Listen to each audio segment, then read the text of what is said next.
근데 쌤 이산화탄소는 있나요? 없어요. 3, 4가 있나? 야, 사산화 NA가 1 플러스고 5가 2 마이너스 돼. 이나트륨 산소 하나. 그걸 그렇게 읽어요? 그냥 산화나트륨이라고 읽는 거 아니에요? 아니 그러니까 여기 있어요? 아니 그렇게 안 읽죠. Na2O니까 산소 하나에 나트륨 2개잖아. 그걸 읽는 방법이 그냥 산화나트륨이지. 이산화탄소 아닌가요? 아니에요. 그렇군요. 산화 이나트륨. 그렇게 안 읽는다는 거죠. 산화 이나트륨. 어서 저 무식한 새끼가 저따리 써놓고 시간이에요. 자, 질문.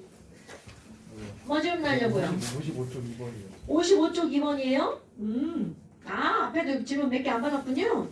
전에 그 실력 없고 하는 거 같아가지고. 아, 실력 없다고요? 실력 없다고? 아니 실력 없을 경우라고. 실력 없는 것도 사실이에요. 실력이 없는데요.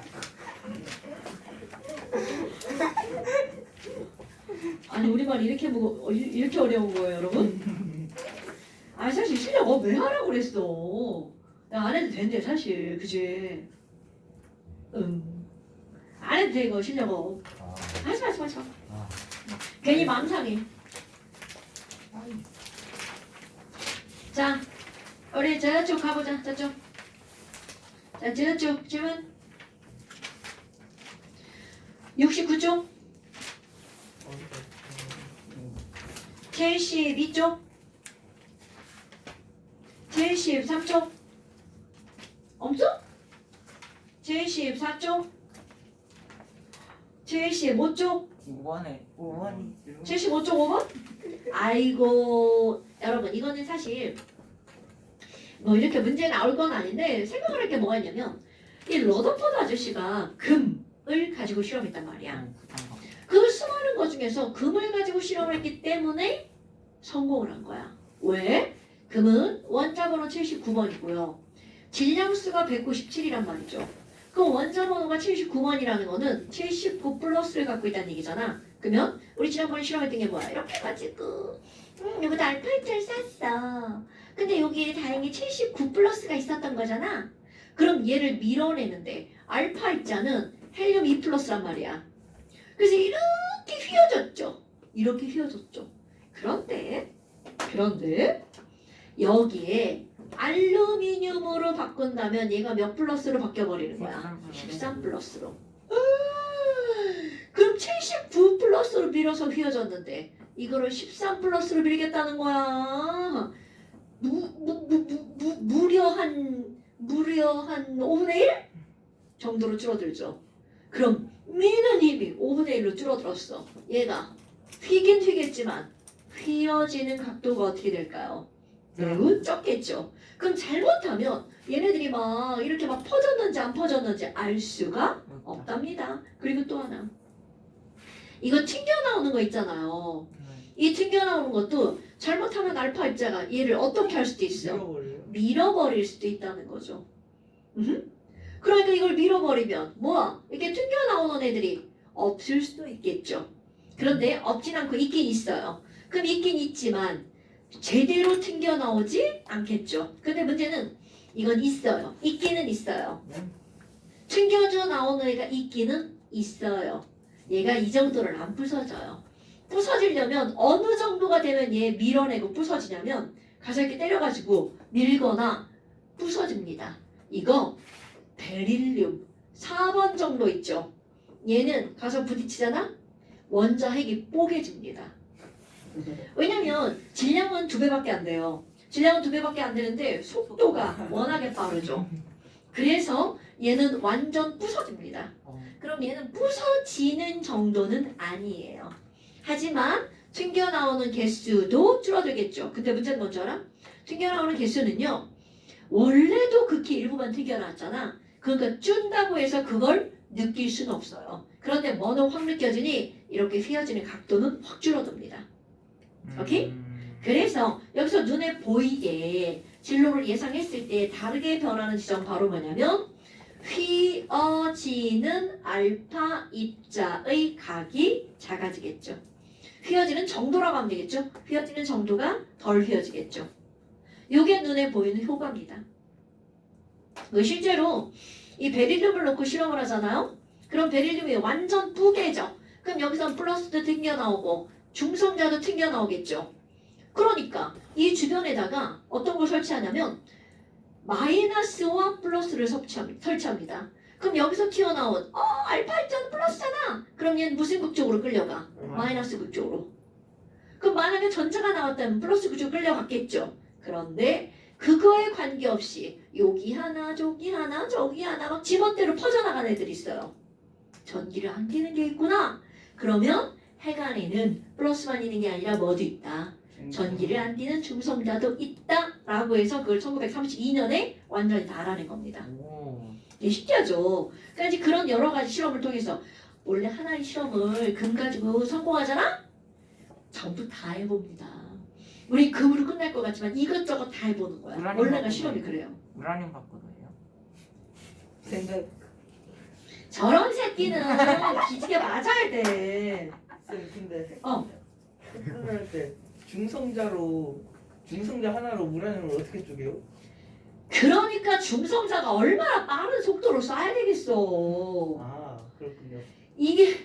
그러니까 이게 쉬운 일은 아니라는 거죠. 알겠습니다. 그럼요. 그리고 저거 할 때 에너지가 얼마나 나오겠어. 위험합니다. 아이고. 아유, 나중에 이제 저거 진짜 너무 궁금해서 나는 물리학자가 되고 싶다. 나는 핵물리를 하고 싶다.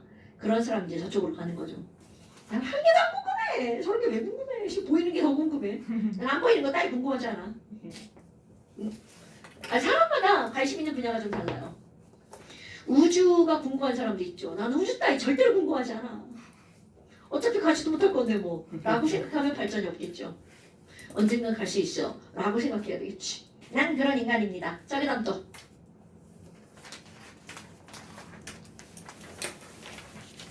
여기는 문제 풀만 했을걸요? 어디 시분해 문제 쪼려보지 말고 9번이요. 어디 9번? 76쪽 9번? 네. 자 편은 XY 너네 되게 중요한 단어 나옵니다. 원자 X, Y, Z 여러분 원자라는 건 말해주지 않아도 원자는 중성이라는 거죠. 그럼 그 원자는 그 안에 들어있는 양성자의 개수랑 누구의 개수는 항상 같아야 돼. 전자. 전자의 개수가 항상 같아야 되죠. 중성자는 같을 수도 있고 한두 개 많을 수도 있습니다. 그럼 지금 여기에서 A, B, C가 어떤 입자인지 안 알려줬어. 그런데 걔네 숫자 봐봐. 숫자가 거시기 하나에만 하나, 두 개, 하나 막 이렇게 있죠. 여러분 A, B, C 중에서 X는 111이야. 그럼 111이면 얘가 뭐가 뭔지 알 수가 없죠. 양성자도 하나, 중성자도 하나, 전자도 하나, 뭐 뭔지 모르죠. 그런데 Y를 한번 볼까요? 자, Y를 보니까 어머머머 11이다. 그러면 바로 절대로 다를 수 없는 게 바로 플러스와 마이너스라는 거죠. 그럼 가운데 있는 이 친구가 뭐라는 걸 알 수가 있는 거야? 중성자라는 걸 알 수가 있다는 거죠. 그럼 A씨는 뭔지 몰라요. 그 다음에 또 Z는 보니까 뭐라고 나왔어? 2, 1, 2라고 나왔네. 와! 자, 여기서 봐봐. 얘랑 똑같고 얘랑 똑같고 얘랑 똑같지? 그럼 여기서 양성자와 전자를 구별하는 것은 무의미한 숫자라는 거죠. 오케이? 얘는 A하고 C는요. 양성자 아니면 또는 뭐라는 거야? 전자야. 그런데 어차피 다 개수가 똑같으니까 구별은 무의미. 자, 그럼 X는요. 이게 양성자든 이게 양성자든 원자번호 1번이죠. 그럼 결국은 이렇게 더하기 하니까 질량수는 얼마라는 얘기야? 2라는 뜻이죠. 그럼 얘는 원자번호 1번이고요. 질량수가 얼마라는 거야? 3. 얘는 원자번호 2번이고요. 질량수는 얼마? 3. 그렇지. 이렇게 되는 거죠. 뭐야? 수소랑 헬륨이네? 그럼 우리 지식 볼까요? 지식? 수소의 동위원소에는 몇 가지가 있나요? 그렇지. 질량수 1, 2, 3. 이건 지식이야? 헬륨 동위원소에는 몇 가지가 있나요? 2가지, 3, 4. 이거 그냥 외워버리세요. 이건 그냥 외우세요. 지식이야? 그러면 얘네들은 이렇게 원자번호 2번이 이런 겁니다. 그러니까 얘는 질량수가 3짜리 달래요. 이건 질량수가 2짜리, 3짜리 수소. 그러니까 X와 Y는 무슨 원소다? 동위 원소다. 됐습니까? 자, 요거 그냥 지식처럼 기억해버리는 거야. 네. 왜? 많이 나오니까. 이거는 사실은 화학원보다 통합과학에 많이 나옵니다. 동업광은 지구의 기원이 나오거든요. 그러면 수소가 먼저 만들어진 다음 헬륨이 만들어지거든요. 그래서 이런 거 되게 많이 나옵니다. 어머, 그럼 YZ의 질량수는 같니? 아, 맞네. 그 다음에 XY는 원자 번호가 같니? 그래. 양성자가 어떤 거든 이거는 상관이 없죠. 원자핵은 AC로 이루어져 있니? 개소리죠. 원자핵은 AB 또는 BC로 이루어진 거죠. 됐죠요? 자, 그 다음 또 이거와 연결해서 10번 되게 중요한 건데 그거와 연결해서 10번 그림 여러분 보세요. 여긴 입자가 하양, 빨강, 파랑이죠. 그럼 파랑은 당연히 전자야. 근데 하양, 빨강 중에 누가 양성자고 중성자인지 X를 통해서는 알 수가 없죠. 왜? 1, 1, 1이니까. 그런데 두 번째 그림을 봤어. Y. 어머. 전자가 하나네. 그런데 빨간 건 하나, 하얀 건 두 개죠. 그러니까 반드시 전자기수랑 같은 게 양성자. 그래서 빨간 게 양성자라는 거. 이런 건 수능에도 나옵니다. 정말 쉽죠. 하지만 그 아주 간단한 사실을 간과하면 문제를 풀 수가 없는 게 되는 거죠. 되나요, 여러분? 오케이. 자, 그 다음 또 74쪽에 자료 2번이요? 동위원소와 구성 입자요?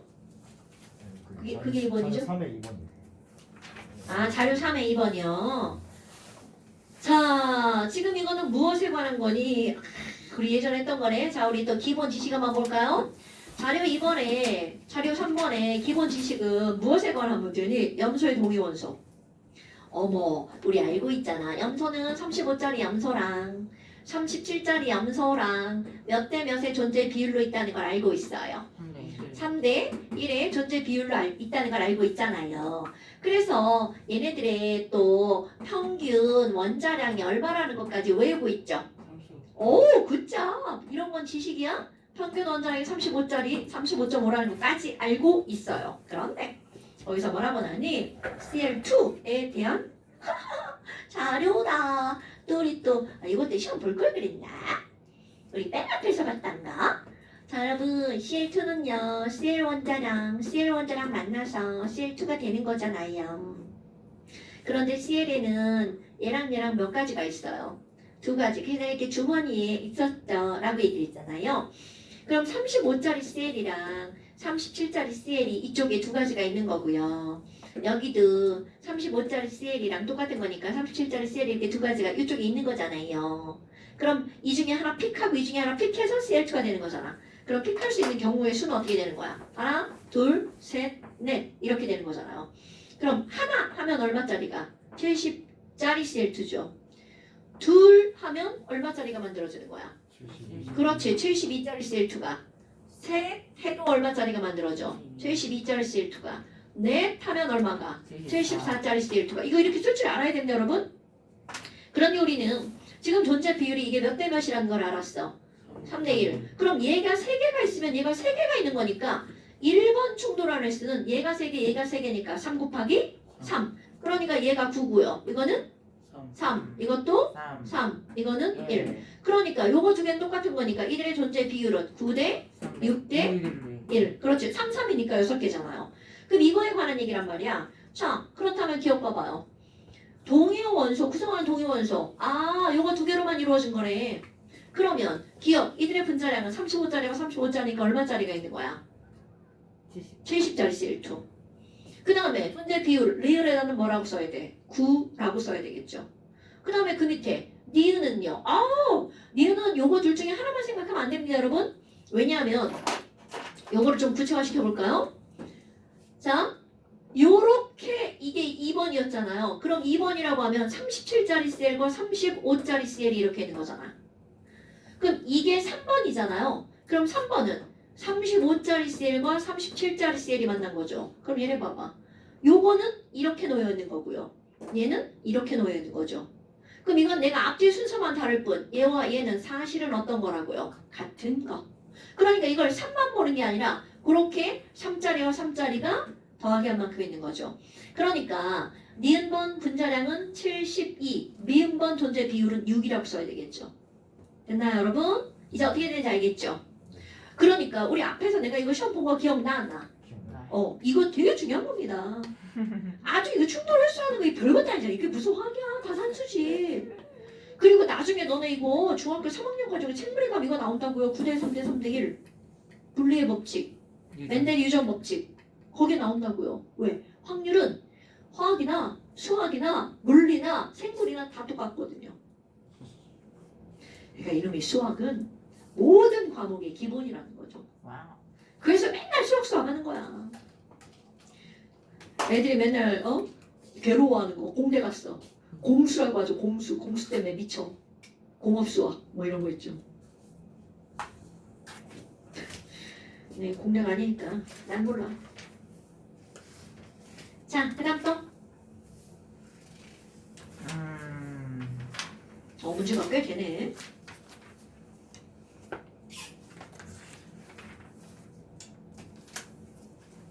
됐죠요? 너 저 새끼 숙제 안 했네. 적은 거 보니까. 했어. 11번. 11번이요? 너 자꾸 이상한 거 자꾸 틀린다이? 자, 11번도 기본적인 문제가 들어가 있는 거 아시나요, 여러분? 야, 여기 보니까 XYZ. 자, 질량수와 전자수 분의 중성자수죠. 그런데 여러분, 전자수 분의 중성자. 아까 했던 말 또 나옵니다.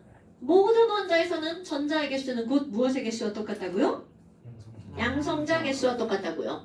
그럼 얘네들 질량수가 12야. 그런데 요거 그대로 써볼게. 전자의 개수분의 질량수라는 건 양성자수 분의 뭐라는 거야? 질량수라는 거죠. 오케이? 와, 근데 보니까 에그 1이다 1. 그럼 나는 이걸 뭐라고 하겠어요? 양성자수 분의 잘못 썼네요. 중성자수가 1이죠. 중성자수가 1이죠. 그러면 어머 질량은 양성자 더하기 중성자라면서 이거잖아. 야, 이거 수업을 해봐. x 더하기 y가 12야. 그런데 x분의 y가 1이야. 벌써 숫자가 떠오르죠?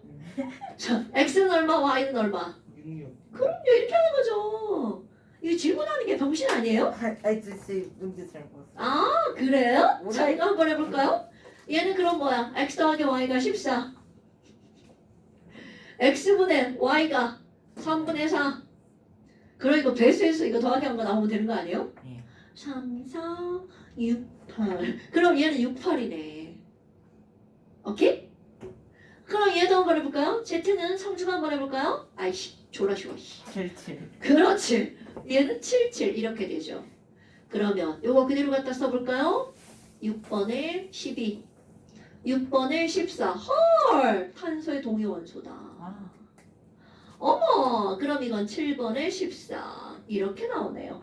질소다. 됐죠? 이걸 질문하시는 분은 혹시 찍어온 건 아니신가요? 아, 이거 옳은 걸 골랐는데 옳지 않은 거 골랐어요. 여러분, 우리 고등학교 문제는요, 옳지 않은 걸 고르라는 문제는 한 1000문제쯤 나오면 한 문제 나올까 말까입니다. 이거는 교육학에서 나오는 원리예요. 우리 친구들에게 틀린 걸 고르라고 하는 문제는 저 문제가 아닙니다.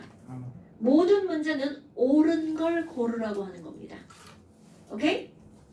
이건 교육학이야. 교육적으로 그렇다는 거야. 그러면은 이거 옳지 않은 거를 문제로 내시는 분은 교육학을 제대로 안 들으신 거죠.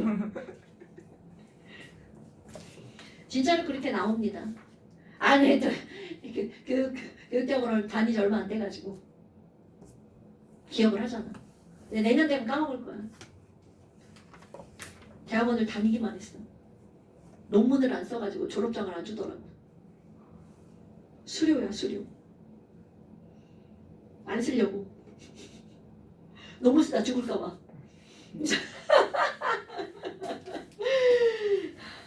네, 다니면서 마지막에 도대체 내가 이거 무슨 영화를 보겠다고 내가 대학원을 다니는 건지 미친 거 아니냐고 막 그러면서 다녔어. 자, 그 다음.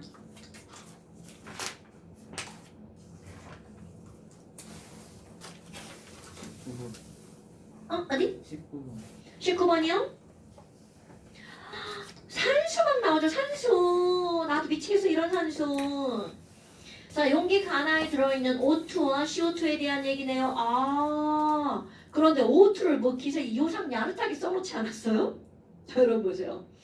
왼쪽에 O2가 들어있는데, 아니 O2는 O2인데 하나는 질량수가 얼마짜리 들어가 있는 거야? 16짜리 1몰이 들어가 있죠.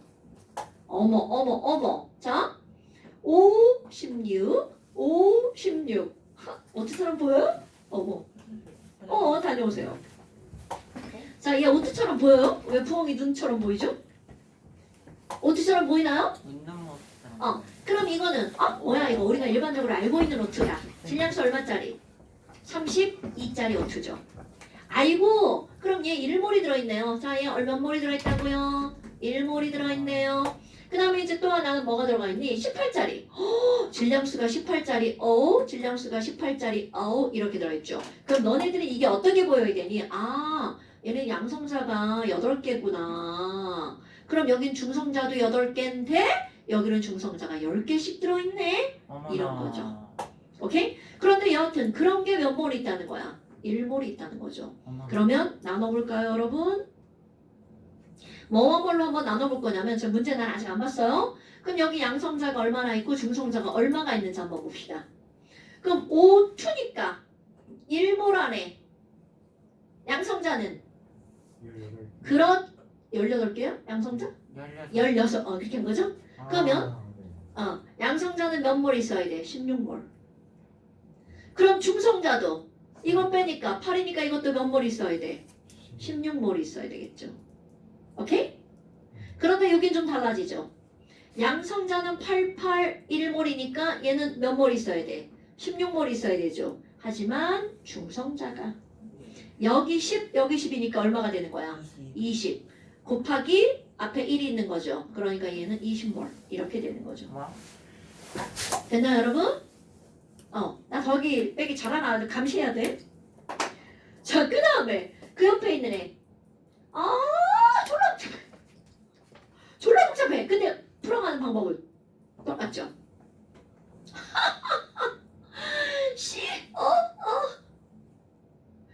12, 16. 그럼 아까와 똑같이 한번 해볼까요? 얘는 얼마? 6번, 8번. 그런데 이게 토탈 몇 몰이 있다고 나온 거야? 2몰이 있다고 나왔네요. 오. 그 다음에 여기는 COO. 이거 14, 18. 그럼 여기는 총 몇 몰이 있다고 나온 거야? 이거는 그냥 1몰이네요. 자, 이제 또 한 번 해볼까요? 한꺼번에 대답할 거야? 내가 대답 안 할 거야? 니네가 대답할 거야? 또 똑같이 여기도 어떻게 나눠볼 거야? 이 안에 들어있는 토탈 양성자랑 중성자 나눠볼 겁니다. 와우. 자,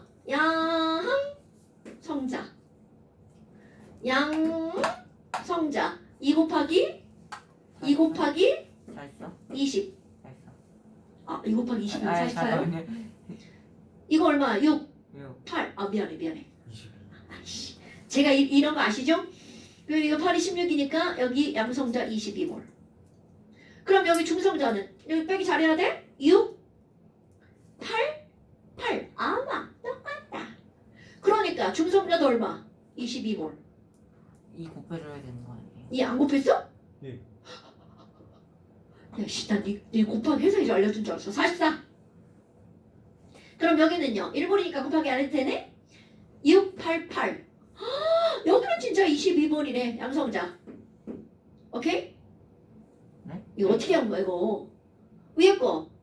야, 이게 뭘 이상하게 썼다이? 양성자, 중성자. 바보야? 자, 양성자 이렇게 됐죠? 중성자는 80. 8, 10, 10. 28. 그렇지. 중성자는 28. 됐나요, 여러분? 그럼 이제 뭐라고 나왔니? 양성자의 수요 비율은 가와 나가 1대2다. 진짜 싫어. 자, 가에는 양성자. 여기 32. 여기는 66. 맞죠? 자, 그러니까 1대2다. 틀렸죠? 그 다음에 중성자수의 비율은 더하기 하면 얼마가 나와? 36. 자, 여긴 더하기 하면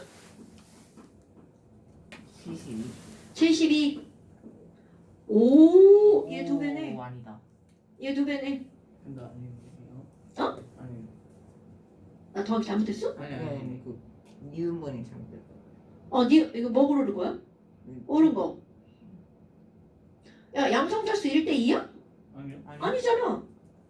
중성자수 3대4야? 아니요. 아니잖아. 그럼 답은 니으시네. 아니야. 그럼 넘어가면 안 되지. 해야지. 전체 기체의 질량비는 아이고 질량은 뭐야? 그냥 다 더하면 되지 뭐. 이거 하면 되겠다. 68. 이거 얼마야? 68.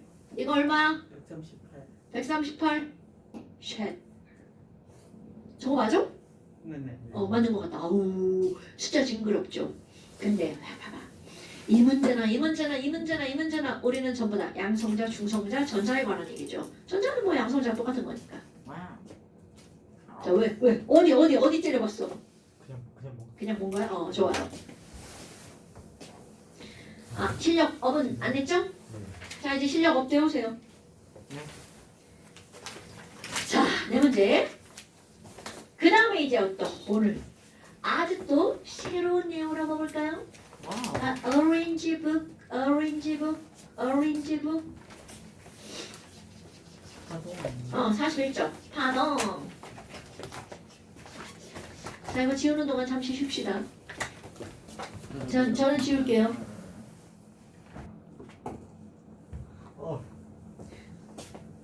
말할 때도 세상에 돌려 말하는 게 제일 힘들어. 네. 뭔가 슬퍼. 왜? 너 돌려 말하기 잘해? 아니요 갑자기 슬퍼요 그냥. 예를 들어서 이런 거야. 친구가 머리를 하고 왔어. 나 이뻐? 안 예쁜데 이쁘다고 말할 수가 없는 거야. 이런 거지. 그러니까 막 입에 발린 말들을 할 수가 없어. 그 뭐라고 해야 되지? 솔직하지. 너무 솔직한 거지. 그러면 안 돼, 사람은. 좀 감추기도 하고 돌려 말하기도 하고. 네, 아부를 해. 아부는 아니지. 사회생활. 그런 걸 아부라고 하면 안 되지. 자, 그 다음에 이제 한번 볼까요? 여러분. 지금 여기는 지금 파동이라고 하는 게 나오는데 파동을 아는 게 주가 아닙니다. 여기서는. 그럼 파동은 이런 거다. 우리 중학교 1학년 2학기 과정에 나왔단 말이죠. 그럼 얘네들 이미 다 이것에 대해서 알고 있다는 게 나오는 거죠. 그럼 파동은 뭔가요? 라고 하는 건 절대로 시험 문제 나오지 않아요. 파동에 대한 거, 파동은 우 이렇게 움직이는 게 파동이란 말이죠. 이거 다 알아요? 와, 그럼 파의 가장 높은 곳을 뭐라고 그래? 파? 골. 지랄하네. 야, 안 되네요. 그렇지. 자, 마루, 우리 산마루, 산꼭대기잖아. 산골짜기, 골이잖아. 그러니까 여기는 파의 골이라고 하죠. 네 그렇습니다. 이런 거 시험에 안 나옵니다. 우리에게 중요한 건 뭐니? 마루부터 마루까지의 길이를 뭐라고 하니? 이게 중요한 단어입니다. 우리는 마루부터 마루까지 또는 골부터 골까지 이거를 뭐라고 하는 거냐면 파장이라고 말을 하죠. 그럼 여기도 마루부터 마루까지 골부터 골까지를 파장이라고 하죠. 그런데 왼쪽은 파장의 길이가 짧고 오른쪽은 파장의 길이가 길죠. 그래서 파장은 길장자야, 짧다, 길다 라고 표현한다는 거죠. 오케이? 와! 그럼 내가 여기다가 파장이라는 말이 있네요. 네, 파장의 기호를 쓸 겁니다. 한글로 파장 이렇게 쓰지 않습니다. 그럼 파장은 요렇게 들립자처럼 씁니다. 그리고 얘는 알파고 얘는 베타고 얘는 감마였잖아요. 얘는 람다라고 읽어줍니다. 그렇게 읽으니까 있어 보이는. 그죠. 람다라고 읽어줍니다. 그럼 파장? 이거는 길장자란 말이죠. 그러니까 얘는 길이라는 뜻이야.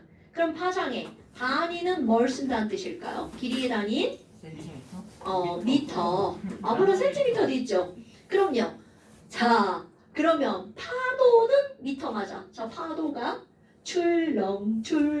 자, 마음속에 파도를 상상해봐요. 그럼 파도 하나 밀려오고 그 다음 하나 밀려오는데 졸라 멀리 있어. 그럼 파도의 파장은 한 5미터? 쯤 될 수 있겠죠. 그럼 그 파도에 맞는 거랑 파장이 파도가 부른다면 이렇게 돼 있어. 파장이 50cm야. 그럼 5m 파장에 맞을 때 아프겠어? 50cm 파장에 맞을 때 아프겠어? 5m. 5m요? 진짜? 파장이 5m야? 길어. 아, 한번 맞았어. 그리고 5m가 있다가 막 와가지고 이제 한번 때리는 거야. 그런데 50cm는 때리고 좀 이따 또 때리고 또 때리고. 파도는 5m가 맞으면 뒤로 넘어가요. 아니 이건 똑같아. 아, 높이는 똑같아. 아, 내 당연히 길기만 해. 아, 그러면 50cm 파장이면 자주 때리죠. 그런데 5m 파장이면 한참 있다 또 때리잖아. 그러니까 맞고 나서 한참 있다 맞으면 덜 아프지만 맞고 또 맞고 또 맞고 또 맞고 또 맞으면 졸라 아프죠. 맞은데. 그러면 이 말은 무슨 말이냐면 파장이 짧을수록 아파요 라는 뜻이에요. 파장이 짧을수록 에너지가 많다는 뜻입니다. 오케이? 그게 제일 중요한 거야. 그러면 우리 파도는 미터를 쓰지만 우리가 다룰 것은 바로 빛에 대해서 다룰 겁니다. 나이스. 그럼 빛은 여기 지금 빛이 막 이렇게 지나가고 있는 거야? 이렇게 지나가고 있는 거야? 그럼 이 빛의 파장은 어느 정도나 되니? 요거보다 짧은 단위를 쓰겠죠. 그럼 요거보다 짧은 단위 니네 알고 있는 건 밀리미터. 그 다음에 요렇게 쓰고 요렇게 써주는 거 마이크로미터. 자 이거는 뭐라고 읽는다고요? 밀리미터. 얘는 아이, 마이크로미터. 그 다음에 또 n미터라고 씁니다. 나는 그럼 이거는 그렇지 나노미터. 그럼 얘네들 관계를 알아야 되겠죠. 이 미터의 밀리미터라는 건 뭐냐면 1미터를 1000등분하는 겁니다. 어이구. 그 중에 하나. 그러니까 1000분의 1. 그럼 1밀리미터는 10의 마이너스 세제곱 미터라는 뜻이죠. 오케이? 그럼 이 마이크로미터는 또 그것을 또 1000등분합니다. 누구를? 밀리미터를. 이제부터는 뭐 눈에 보이지 않는 애겠죠? 야, 자의 눈금 하나를 1000등분해? 1000등분도 못해요, 우리는. 그럼 그걸 1000등분해서 또 그 중에 하나. 그러니까 1 마이크로미터는 10의 몇 제곱미터야? 6제곱미터죠. 마이너스 6제곱이야. 그럼 또 마이크로미터를 또 1000등분하는 거야. 그 중에 하나. 나노미터. 그럼 이제 너네들 우리가 다루는 게 바로 이 나노미터입니다. 그러니까 1나노미터는 미터를 1000등분, 1000등분, 1000등분 한 거죠. 오, 그러니까 10에 얼마가 되는 거야? 마이너스 9제곱미터가 되겠죠. 어마무시한 거죠. 그러니까 나노가 얼마야? 그러면 졸라 작아. 뭐 이거죠. 상상할 수 없어. 물론 하나 더 있는데 이거는 무의미하고요.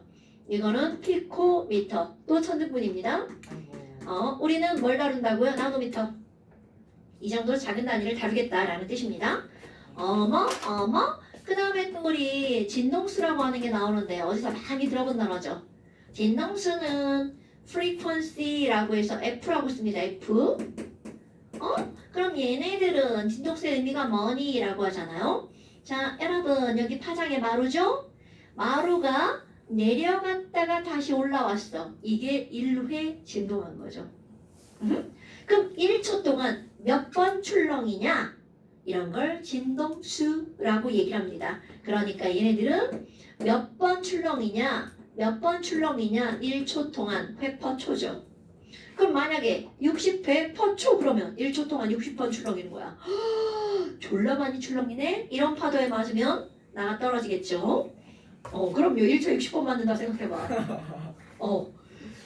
그럼 이런 거 회퍼초를 우리말로 쓰면 미국 애들 못 알아듣잖아. 이런 걸 우리는 HG라고 쓰고 헤르츠라고 있죠. 60헤르츠는 1초에 60번 움직인다는 얘기입니다. 그러면 너네들인 줄 알아야 되는 게 바로 뭐니? 오늘의 포인트는 바로 이겁니다. 파동은 파도죠. 에너지를 갖고 있어요. 파동의 에너지는 파장과는 어떤 관계고 진동수랑은 어떤 관계니? 이게 중요한 거야. 조금 아까 우리는 짧은 거는 당연히 여러분 봐봐. 이게 짧으면 1초 동안 때리는 횟수가 많아지죠. 네. 길면 한참 걸리잖아요. 1초 동안 때리는 횟수가 적어지겠죠. 그러니까 파장이 짧은 애가 나를 여러 번 때리는 거야. 그러니까 여러 번 때리는 애가 에너지가 많은 거죠. 그럼 결국은 무슨 얘기니? 파장과 에너지는 반비례한다는 거야. 이게 오늘의 포인트입니다. 파장과 에너지는 반비례하는 겁니다. 그러니까 이 그래프에서 왼쪽 편하고 오른쪽 편은 에너지가 어디가 더 많은 거다라는 걸 알려주는 거야. 왼쪽. 왼쪽에 에너지가 더 많다는 걸 알려주는 겁니다. 그럼 여기 이거 바로 뭐니? 이 위에는 내가 기호를 쓸 건데요. 이렇게 생긴 기호를 쓸 거고요. 그 다음에 이거는 진동을 많이 할수록 많이 아프겠죠.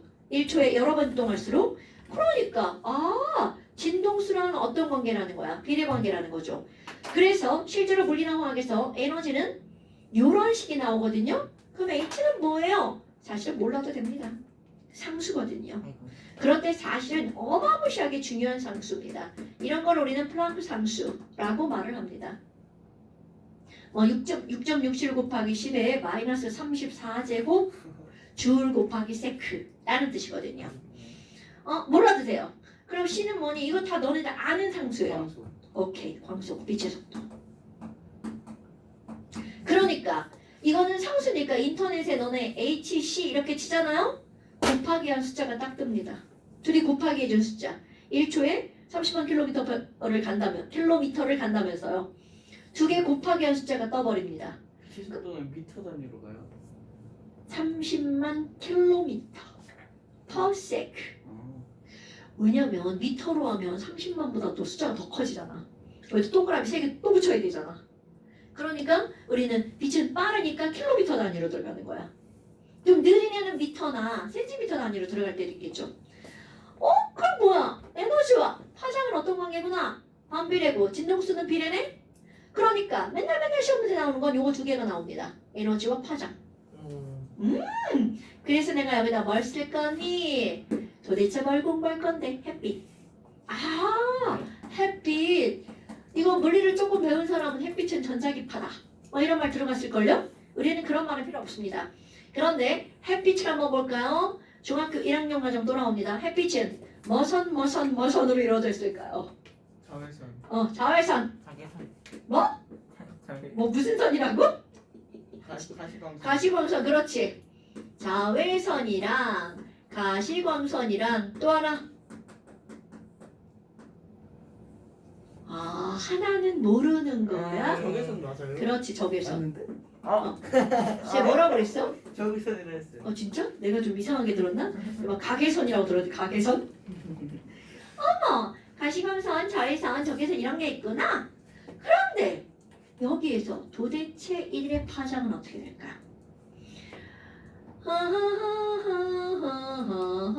이렇게 된답니다. 내가 이제 좀 확대를 한 거겠죠? 그래서 세 등분으로 이렇게 나눕니다. 가운데를 좀 길게 그렸네요. 와! 파장이 제일 짧은 쪽이 자외선이고요. 가운데가 가시광선이고요. 파장이 제일 긴 쪽이 적외선입니다. 그러니까 너네 봐봐. 그러면 이네 파장을 보니까 자외선이 제일 짧고 가시광선, 그 다음에 적외선, 자가적 순서네? 그럼 이들의 에너지는 누가 제일 많다는 걸 말하는 거야? 자외선. 그럼요. 그러니까 우리는 자외선을 직접적으로 받으면 된대 안 된대? 안 된대. 에너지가 많아서. 그래서 우리 피부에다 뭘 발라야 돼? 선크림을 바르죠. 됐어요? 어머나. 자, 그런데 지금 여기까지는 중학교 1학년 때 배운 커먼센스입니다. 그럼 또 하나의 커먼센스 볼까요? 화학 시험에는 안 나오는 커먼센스. 야, 도대체 자외선은 무슨 기능을 하는 거야? 이런 거 한번 볼까요? 자외선은 균을 죽이죠. 그럼 균을 죽인다는 건 살균하면 좋은 일이죠. 세포를 죽인다는 뜻이거든요. 그럼 사람의 세포를 죽이면 나쁜 일이죠. 그러니까 똑같은 건데 사람에게 이로우면 좋은 거고 해로우면 나쁜 거야. 둘 다 세포를 죽이는 겁니다. 그럼 그런 걸 자외선은 무슨 작용을 한다라고 하는 거냐면 화학작용을 한다라고 하는 겁니다, 여러분. 그럼 가시광선 어떤 일을 하나요? 커먼센스. 가시가 무슨 뜻이야? 반응할 가짜. 그렇지! 얘네들은 볼 수 있는 기능을 하는 거죠. 뭐야? 그러면 사람의 눈은 가시광선만 감지할 수 있다는 거죠. 그럼 적외선은 무슨 일을 하나요? 따뜻해요. 따뜻해. 그 약간 적외선 열기로. 우리 특히 이비인후과 같은 데 가봐. 그 따뜻한 거 빨간 거 나오는 거 들고 있죠. 또 한의원 가봐. 막 다리 같은 데 막 이렇게 뭐 쬐어주죠. 따뜻하게. 따뜻한 기능을 하는 게 바로 뭐냐면 적외선. 그래서 우리는 열작용이라고 합니다. 그런데 이 열작용을 하는 건데 앞에다가 적외선 앞에다가 열자를 붙여서 부르는 경우 있죠. 열적외선. 오. 그거는 말이 중복된 겁니다. 적외선은 열이다. 그러니까 지금 여기 있는 이 난로는 뭘 내보내? 적외선을 내보내는 거야. 오케이? 그럼 너네 친구들끼리 여기 모여 있어봐. 그러면 졸라 더워지죠. 친구들이 뭘 내보내는 거야? 적외선을 내보내는 거야. 그래서 우리가 내보내는 적외선을 감지하는 카메라를 뭐라고 그래? 적외선 카메라. 그러니까 적외선 카메라는 열감지 카메라인 거야. 그럼 우리의 몸이 졸라 추워. 난 해결인간이야. 그럼 나는 적외선 카메라에 감지가 되지? 않죠. 오. 아니 내 해결인간이 어딨어? 야 그거 죽은 거지. 그래서 시체는 감지 안 돼요? 어? 시체는 그러면 감지 안 돼요? 당연하죠. 그래요? 당연하죠. 당연하죠. 그러면은 몸에 그러면 추운 데 갔다 오면은 안 떠요? 그럼 잘 감지가 안 된대. 그래서 옛날에 무슨 영화가 있었는데 그 적외선 감시 카메라를 피해 도망가야 돼. 그래서 막 찬물로 샤워를 겁나고 막 뛰어갑니다. 아 진짜 그런 거 영화에 나옵니다. 진짜로. 진짜로. 자 뭐 여하튼 이런 것들이 있자요. 그럼 이제 내가 너네들한테 원하는 게 있습니다. 뭐야? 파장을 나노미터 단위로 배운다면? 뭐야 이거? 나노미터가 뭐야? 뭐야 이거? 아까 얘기 안 해줬죠? 아무도 눈치를 못했어요. 나노미터. 뭐야 나노미터? 나노미터. 이제 외우라고 할 겁니다. 화학적 지식. 도대체 우리가 감지할 수 있는 가시광선은 약 몇 나노미터부터 감지할 수 있니? 파장이 짧은 쪽은 약 400나노미터부터 파장이 긴 쪽. 우리의 눈은 400나노미터부터 700나노미터 영역의 빛을 감지합니다. 이런 걸 빨주노초 파남보 무지개 색깔이라고 하는 거죠. 어머. 그럼 빨간색은 어느 쪽이에요? 이들은 그렇지. 이름으로부터 알 수 있죠. 여러분 적외선이라는 말은 무슨 말이니? 빨간색 그럼요. 여기에 레드가 있다는 뜻입니다. 붉은색 바깥쪽에 에너지. 그래서 적외선은 영어로 뭐라고 하는 거니? 인프라레드. 굿. 인프라레드라고 하는 겁니다. 어머, 그럼 자외선은요? 이쪽에 보라색이 있는 거잖아요? 여러분, 너네 자외선 차단! 그럼 거기 알파벳 두 글자로 땡땡 차단! UV. 그렇지! 그럼 이 말은 무슨 말이니? 울트라 바이올렛. 그러니까 보라색은 애들이 자꾸 퍼플이라고 벅벅 우기는데 바이올렛입니다. 너무 자. 힘들었어. 뭐라고? 아 이거 잘못 썼어. 여기 바이올렛 있습니다. 자, 그러면 너네들 볼 거 있어요. 이제 너네들한테 또 화학적 지식을 요구할 겁니다. 빛의 삼원색이 뭔가요? 빨간색, 노란색, 파란색. 팔초파. 노란색 하기 아니라 중간에 그거는 색깔이죠, 색깔. 빛. 자, 그렇게 한글로 하지 말고 레드, 그린, 블루. 레드, 그린, 블루. RGB. 그거 외울 때 그렇게 외우지 않나요? RGB, RGY 뭐 이렇게 외우잖아요. 아닌가 봐요. 외운 적이 없군요. 아니에요. 자, 우리 이제 레드 파장 외울 겁니다. 레드 파장은요 외울 겁니다. 656나노미터입니다. 자, 그린 파장 외울 겁니다. 그린. 자, 그린 상당히 오른쪽으로 갑니다. 그린 파장은 얼마나 되니? 그린은요 486나노미터입니다. 자, 레드 656, 그린 486, 블루 외울 겁니다. 블루 외울 겁니다. 그럼 블루는 434나노미터입니다. 바이올렛 거기에 덩달아 외울 겁니다. RGBV. 여기 있는 바이올렛은 410나노미터입니다. 자, 파장이 긴 쪽부터 외울 거예요. 656, 486, 434, 410. 정수야 뭐라고요? 656, 486, 434, 410. 오케이, 그게 뭐야? RGBV. 바이올렛. 근데 왜 이렇게 텀이 점점 짧아져요? 그렇지. 오 아저씨가 거기에 어헛 왜 그러지? 의문을 삼았어요. 오. 자, 3번색 레드, 그린, 블루, 바이올렛. 오케이? 이거 외울 겁니다. 그럼 도대체 선생이 이런 걸 왜 가르치니? 이게 바로 보어의 원자 모형을 설명할 때 나오는 겁니다. 보어의 원자 모형은 우리 앞에서 배웠던 것 같다. 창현아, 보어 아저씨가 말한 원자 모형에서는 뭐가 제일 중요해요? 우리 맨 앞에서 배웠던 건데. 보어의 원자 모형. 와, 바로 나오네. 우리 지난 시간에 야, 원자는 둥그래. 아이고, 원자는 둥그래. 돌턴의 원자설이죠. 그 다음에 톰슨이 음극선 실험을 통해서 뭘 알아냈죠? 건포도 부신. 건포도 모양을 알아냈죠. 포도 이런 모양을 알아냈죠. 그림?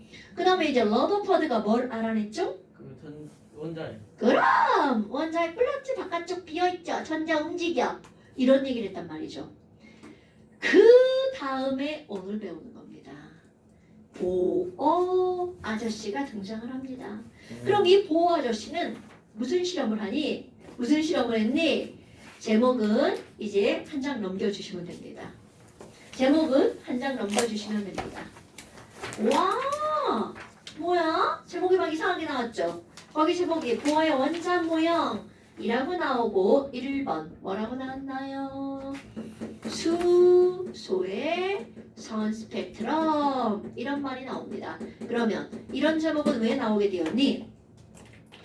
보어 아저씨가 무슨 실험을 하냐면요. 길다란 유리관에다가 톰슨 아저씨는 아무것도 안 넣고 전기를 걸어버렸단 말이죠. 그런데 보어 아저씨는 여기다가 수소를 넣었어요. 어머, 우리 알잖아. 수소 원자번호 1번 이렇게 양성자 하나 전자 하나 이런 거 알잖아요. 그럼 그런 수소를 여기다 넣고요. 마이너스 플러스 극에다 전기를 연결합니다. 그럼 어떤 일이 벌어지니? 재밌는 일. 재밌는 일이 벌어지죠. 자, 이거는 마치 어떤 거랑 똑같냐면 지금 이거는 수소가 기체에 폭발하기 때문에 이런 실험을 한 거고요. 자, 이렇게 실험하는 거 똑같아. 중학교 2학년 1학기 과정. 첫 단원에 뭐가 나오니? 불꽃 반응 실험이 나오죠. 그거 다 외워야 되는데. 네. 자, 불꽃 반응 실험은 여기 불이 있어요. 여기다가 나트륨을 탁 갖다 넣는 거야. 그럼 너네들을 자 나트륨으로 빙의한 거야. 너네들 각각을 불에다 탁 갖다 넣었어. 그럼 어떻게 돼? 이렇게 된단 말이죠. 왜? 불에 딱 들어가는 순간 불이 나한테 확 다가오겠죠. 자, 불을 먹은 거야? 자, 먹어봐. 이럴 거 아니야. 그럼 잠시 후에 모든 것들은 일단 엉겹거려 먹었죠. 그럼 그거 먹고 있으면 좋아 싫어? 엄청나게 불안정하죠. 그러니까 잠시 후 그 먹은 걸 어떻게 하겠어? 다시 이렇게 내보내는 거야. 자, 먹은 건 엉겁결에 먹었단 말이야. 내보내는 건 당연히 아까 먹은 거 하고 내보내는 겁니다. 그러면 이렇게 나트륨이 에너지를 먹었다가 내보낼 때 색깔이 노란색으로 보이는 거야. 그러면 결국은 빨주노 요 정도 파장의 에너지를 나트륨은 내보내는 겁니다. 오케이? 그러면 나트륨은 빨간색은 안 나오나? 네, 안 나옵니다.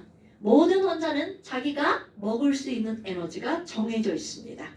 그럼 정해져 있으면 당연히 내보내는 에너지가 어떻다는 거야? 정해져 있다는 거죠? 그러니까 나트륨은 모든 물질에서 나트륨 불꽃 반응 실험을 하면 걔네들은 항상 무슨 색만 나오는 거야?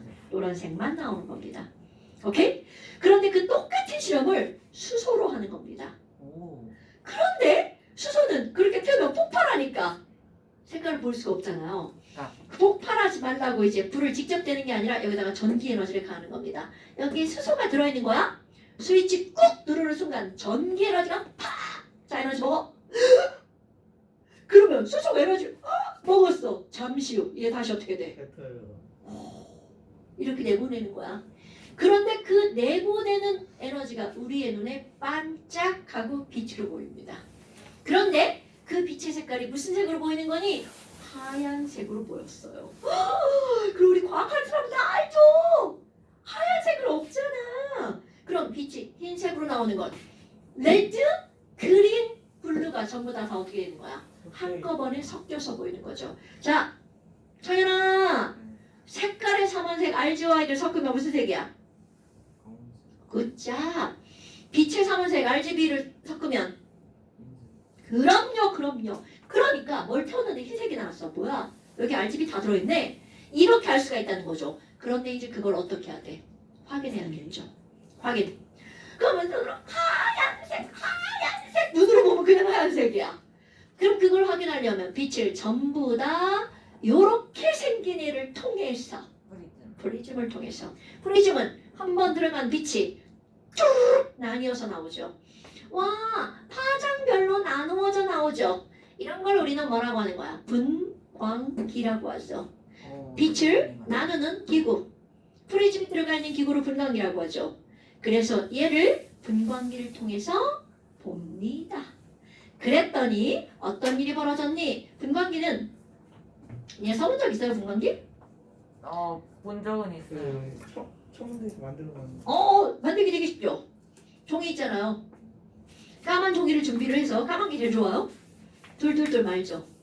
말아가지고 이 안에다 여기다 프리즘 넣어요. 그리고 여기도 막고 여기도 막아요. 바늘 꽁꽁 구멍 뚫어요. 끝. 오. 사실 잘 안 보여.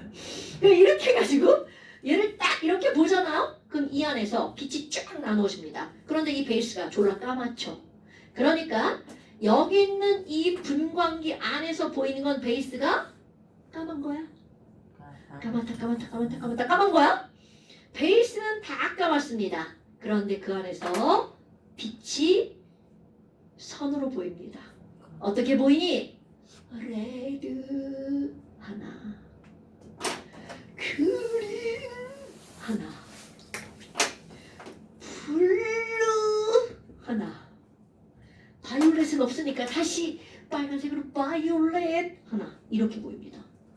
근데 이게 신기한 게 네가 하든 너가 하든 시험 결과가 다 똑같아. 뭐지?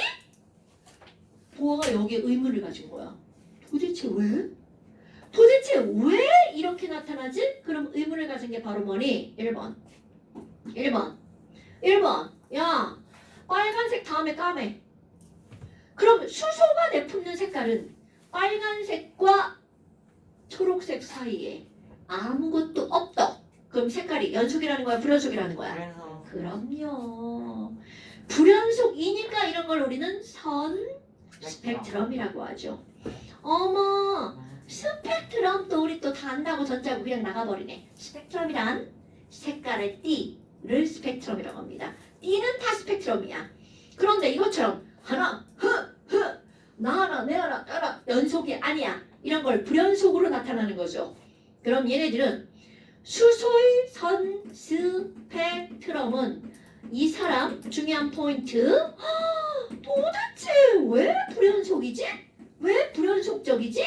이거를 이 사람이 의문을 삼은 거야. 그런데 너는 햇빛 봐봐. 햇빛을 저렇게 통과시켜서 보면 빨주노 초파남보 얘네들이 어디가 경계인지 알 수 있어 없어? 모릅니다. 그럼 무지개 빨주노 초파남보가 연속적으로 나타나죠. 그러면 햇빛은 연속적이야. 연속 스펙트럼. 그런데 여기는 수소를 봤더니 불연속적이죠. 이런 걸 무슨 스펙트럼? 선 스펙트럼. 그런데 모든 원소는 선 스펙트럼입니다. 그럼 너네들 불꽃 바른 색깔을 외웠어. 막 외운 거 몇 개 있죠? 나트륨 노란색, 세슘 파란색으로 외웠어. 그런데 수소는 왜 안 외워요? 이런 것들은 하얀 빛이 나오는 겁니다. 이런 건 외우지 않는 거야. 그럼 다른 원소들 다 안 외웠죠? 다 하얀 빛이 나옵니다. 여러 개가 다 똑같이 나오는 거야. 그런데 실제로 보면 선은 다 달라요. 그냥 우리의 눈에 하얗게 보이는 거죠. 자, 그 다음에 또 하나 이 사람의 의문을 삼은 게 있어.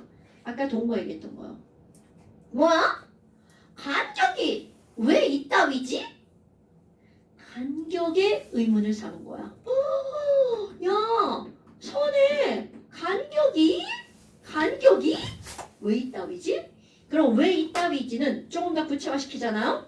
레드야, 다 알아. 레드는 656인 거. 그린이야, 다 알아. 486이라는 거. 블루? 434. 바이올렛 410 이렇게 됐어. 그러면 간격? 이 말은 무슨 말이니? 왜 파장이 짧은 쪽으로 갈수록 저렇게 간격이 좁아지는 거지? 그거를 관찰한 결과죠. 이건 결과. 이거를 가지고 이제 보어가 이거 요래서 이렇게 나타나는 거야 라는 걸 보어의 원자 모형으로 설명하는 겁니다. 그럼 보어의 원자 모형은 바로 전자 껍질 모형이죠. 전자 껍질이 있죠. 껍질이 있죠. 이렇게 말한 거야. 그러면 이 사람이 이제 어떤 얘기를 하면서 이런 껍질에 대해서 얘기를 했니? 보어가 첫 번째. 도대체 왜 저렇게 빛이 방출될까? 그래서 이제 첫 번째 요거 현수 팩트럼 불연속적이네. 왜 불연속적이지? 이거를 설명합니다. 그래서 보의 원자 모형에서 야 전자 껍질이 있다고 하던데 이건 뭐가 얘기한 거야? 여러분 전자 껍질은 사실일까 거짓일까? 사실 자 모형은 사실일까 거짓일까? 그럼 거짓입니다. 네. 절대로 원자 안에 K 껍질, L 껍질 있는 게 아니에요. 뭐를 설명하기 위해서? 이 현상을 설명하기 위해서 사람이 그렇게 있으면 이런 현상이 나타나 라고 가정을 한 겁니다. 어머 아니 그러면 얘네들은 뭐가 한 얘기를 하는 거야? 아유 야 저거 왜 저렇게 나오는 줄 알아? 에휴 원자 핵이 있고 바깥쪽에 전자 껍질이 있어. 전자 껍질이 있거든. 전자는 껍질에서만 놀아. 껍질과 껍질 사이는 다닐 수 없어. 그런데 이 수소에게 스위치를 누르기 전, 전기 에너지를 가하기 전에는 이게 수소 전자 달랑 하나잖아. 원자에게 플러스잖아? 그럼 원자기 너무 좋아해. 그러니까 제일 가까운 첫 번째 껍질에서 이 전자가 핵을 사모하면서 나 너 좋아해 그러면서 첫 번째 껍질에서 돌고 있을걸? 그런데야 그 다음이죠. 여기다가 스위치를 꾹 눌렀어. 갑자기 전기 에너지 팍 하면 이 전자가 에너지를 팍 먹는 거야. 그러면서 상상해봐. 에너지 팍 전자 푹 나가 떨어지죠. 에너지를 가한 순간 전자가 훅 하고 나가 떨어질걸? 자, 이 전자는요. 에너지를 흡수하면 어떤 일이 벌어지니? K껍질에서 L껍질로 M껍질에서 N껍질로 얘 나가 떨어질걸? 이라고 설명을 합니다. 이건 보호한 얘기야. 그런데 이렇게 얘가 여기까지 이렇게 갔어. 에너지 졸라 많아졌죠. 그럼 이렇게 에너지가 많으면 모든 물리화학 과학에서는 에너지가 많으면 안정할까 불안정할까? 그럼요. 이렇게 에너지가 많아져서 불안정한 상태를 일컫는 전문 용어가 있습니다. 이런 걸 전자 너 익사이트 했구나 이렇게 말합니다. 그리고 우리말로 번역할 때 전자 너 졸라 불안정해 너 지금 들떠있어 라고 말합니다. 자, 들뜬 상태란 전문 용어야. 전자가 에너지를 흡수해서 불안정한 상태를 일컫는 단어. 그런데 아까 얘기했듯이 불안정한 상태를 그냥 있는 물질은 세상에 없습니다. 걔가 불안정하게 되는 원인을 제거하죠. 그리고 안정한 상태로 되돌아갑니다. 그럼 여기 있던 전자가 불안정한 상태에 있던 전자가 에너지를 훅 버립니다. 이걸 버리고 원래 상태로 되돌아가려는 성질을 갖고 있습니다. 그럼 이렇게 방출될 때 버린 에너지가 우리의 눈에 반짝하고 보이는 겁니다. 그럼 원래 상태로 돌아갔네. 아유 이제 에너지가 되게 낮아. 그럼 에너지가 조금밖에 없어. 그러니까 얘네들은 안정한 상태가 되겠네요. 그럼 수소가 첫 번째 껍질에 있는 제일 좋은 상태를 우리는 나 지금 에너지가 바닥이야. 어떤 상태라고 일컫는 거야? 바닥 상태라고 일컫습니다. 오케이? 그런데 얘네들이 지금 내가 설명할 때는 여기 네 번째 껍질에 첫 번째로 훅 들어왔다고 설명했잖아요. 근데 한꺼번에 훅 들어오는 전자도 있지만 또 다른 수소에 있는 전자는 단계적으로 여기 있다가 또 왔다가 이렇게 차례대로 내려오는 전자도 있습니다. 또 어떤 전자는 한 칸 갔다 두 칸 가는 전자, 어떤 전자는 두 칸 갔다 한 칸 가는 전자 경우의 수가 다 있다는 거죠.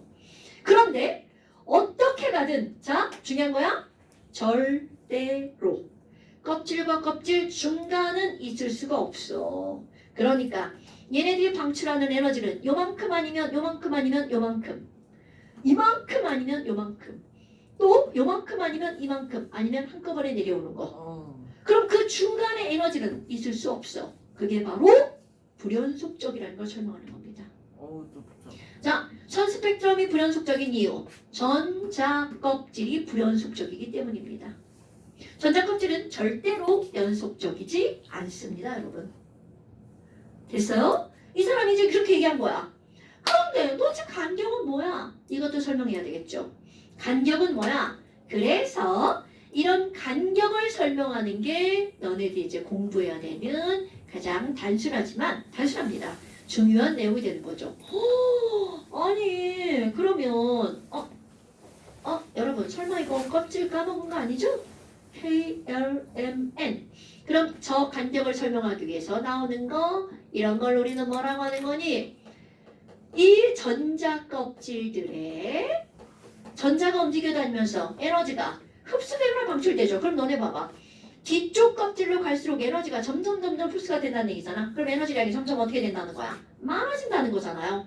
그러면 이 사람이 그 전자 껍질의 에너지가 많아지는 건데 어떻게 많아진다라고 공식 하나를 얘기합니다. 또 안으로 들어오면 에너지가 점점 적어지는 거잖아. 그럼 얼만큼 적어질지, 그러니까 방출하는 에너지가 한 칸 떨어지면 얼만큼을 방출할지, 전자가 2칸 내려오면 얼만큼의 에너지가 방출될지를 공식 하나로 다 설명합니다. 그러면 그 공식이 바로 뭐니? 각각의 껍질 번호 EN 은 그때의 에너지는 뭐로 설명하는 거니? 껍질 번호의 제곱분의 1300